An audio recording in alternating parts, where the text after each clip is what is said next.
Hello friend, welcome to my YouTube channel CNG classes. इस video में देखने वाले हैं हिंदी क्लास 12th का अर्धनारीश्वर पाठ का सारांश देखने वाले हैं, जो पाठ नंबर 4 है। यानी आप 3 पाठ का सारांश वाला वीडियो नहीं देखे हैं तो डिस्क्रिप्शन में लिंक है, जाकर देख सकते हैं।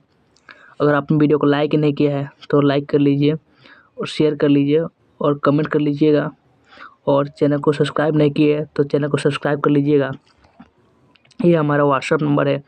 आप व्हाट्सअप ग्रुप में नहीं जुड़े हैं तो व्हाट्सअप ग्रुप में जुड़ जाइएगा, क्योंकि हम PDF भी ग्रुप में डाल देते हैं और क्लास होता है तो उसका लिंक भी दे देते हैं।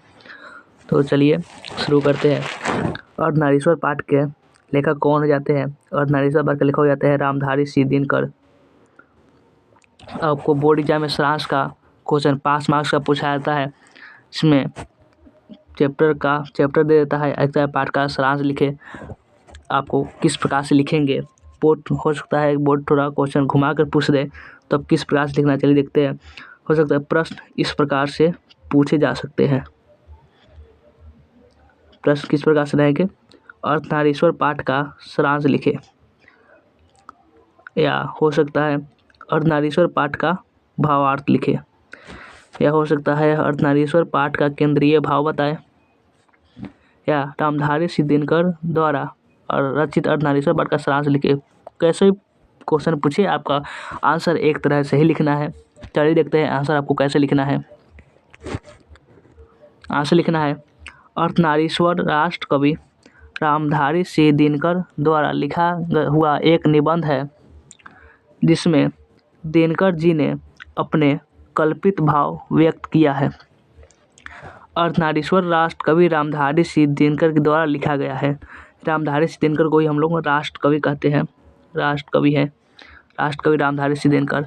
अगर आपको कहा जाए प्रिय कवि पर निबंध लिखने के लिए, तो आपको इससे अच्छा कोई कवि मिल ही नहीं सकता, क्योंकि ये हमारे राष्ट्र कवि है। यह लिखिएगा तो आपको निबंध में भी जो आपको प्रिय कवि भी देता है, उसमें भी 8 मार्क्स आप गेन कर सकते हैं। रामधारी सिंह दिनकर द्वारा लिखा गया एक निबंध है। आपको ऑब्जेक्टिव पूछा जाएगा कि ये अर्धनारीश्वर पाठ क्या है, तो आपको बताना है कि यह निबंध है, जिसमें दिनकर जी ने अपने कल्पित भाव व्यक्त किया है। मूलतः अर्धनारीश्वर भगवान शंकर और पार्वती का कल्पित रूप होता है, जिसका आधा अंग पुरुष और आधा अंग नारी का होता है। अर्धनारीश्वर इस बात का प्रतीक है कि स्त्री और पुरुष में कोई भेद नहीं है, तथा एक का गुण दूसरे के दोष नहीं हो सकता। अर्थात अगर पुरुषों में नारियों का गुण आ जाए तो इससे उसकी मर्यादा हीन नहीं होती, बल्कि उनके गुणों में अभिवृद्धि होगी। रामधारी सिंह दिनकर कहते हैं कि अगर नारियों का गुण अगर पुरुष में आ जाता है तो इसके पुरुष का मर्यादा हीन नहीं होती, बल्कि उनके गुणों में और वृद्धि हो जाती है। एक तो उसके सारे गुण पुरुष वाला भी है भी, और स्त्री वाले हो जाए तो और वो तो महान हो जाएगा पुरुष। तो लिए अगला देखते हैं। लेकिन कृषि के विकास के साथ बाद नारी की पराधीनता आरंभ हो गई, मतलब विरोध करने लगे नारी को, उसे कहते हैं पराधीनता। जिंदगी 2 भागों में बट गई, नारी घर में और पुरुष बाहर रहने लगे। नारी घर में रहने लगी और पुरुष बाहर रहने लगे। दोनों अपने कर्तव्यों से विचलित हो गए, दोनों अपने काम से विचलित हो गए कि हमको क्या करना होगा। अलग अलग काम बट गया। नर कर्कश और कठोर हो गया।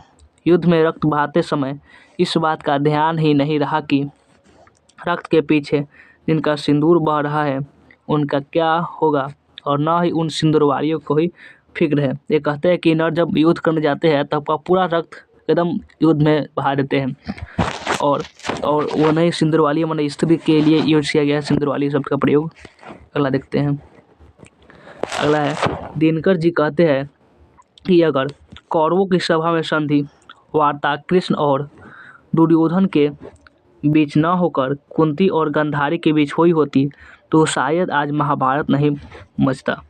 ये कहते हैं कि अगर जो बात विवाद होता है तो पुरुषों के बीच ना होकर अगर स्त्रियों के बीच हुई होती तो शायद आज महाभारत नहीं मचता। इनका यही मतलब है। तो ये कहते हैं कि दिनकर जी कहते हैं कि अगर कौरवों की सभा में संधि वार्ता कृष्ण और दुर्योधन के बीच न होकर कुंती और गांधारी के बीच हुई होती तो शायद आज महाभारत नहीं मचता। रामधारी सिंह दिनकर ने इस निबंध में स्त्रियों के सम्मान को बढ़ाने पर बल दिया है। उन्होंने गांधी और मार्क्स के विचारों की वकालत की है, जिन्होंने नारी जाति के सम्मान की बात कही है। उन्होंने गांधी जी की पोती द्वारा लिखित पुस्तक बापू मेरी माँ की भी चर्चा की है, जिसमें पुरुषों में उपस्थित नारियों के गुण जैसा दया, क्षमा इत्यादि को बतलाया है। अंततः हम कह सकते हैं कि यह दिनकर जी की बेहतरीन रचना है।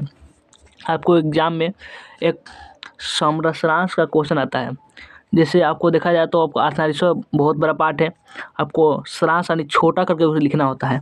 तो आप इस प्रकार से लिखेंगे। आप चाहे तो इसका हम इसे PDF ग्रुप में डाल देंगे, तो वहाँ से आप याद कर लीजिएगा। आप ऐसे लिखते हैं तो आपको 5 मार्क्स में 5 मार्क्स आपको दिया जाता है।